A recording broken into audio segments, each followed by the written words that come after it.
This is the Samsung Galaxy Watch 6, Samsung's new health and fitness focused smartwatch.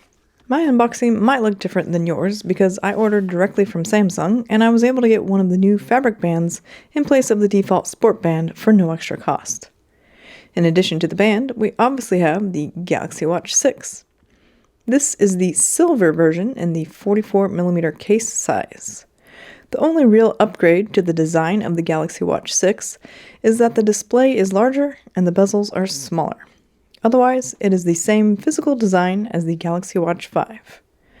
The only other item included in the box, besides a quick start guide, is the charging cable. It has USB-C on one end, and the other end attaches magnetically to the watch. So here's a quick look at everything that was included in the box, and a quick look at the quick start guide. Now, let's unbox the new fabric band. I chose the sand color, which is, as far as I can tell, just a fancy name for white.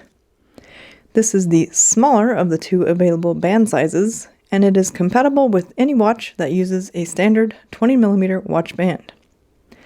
It also has the new quick release mechanism that makes it significantly easier to remove the band.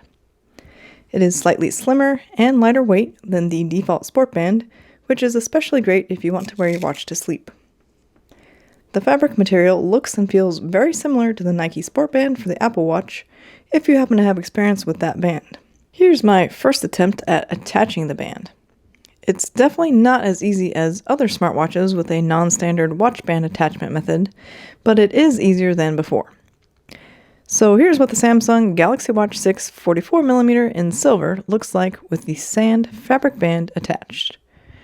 And here's what it looks like on my wrist, which is about 184mm in circumference. I've worn the new fabric band for a few hours now, and I am liking how it feels on my wrist so far. After turning it on and setting it up with my phone, here are some views of the larger screen and smaller bezels. Consider watching another video or comment below to let me know what questions you have about the watch. Thanks so much for watching, and I'll see you in my next video.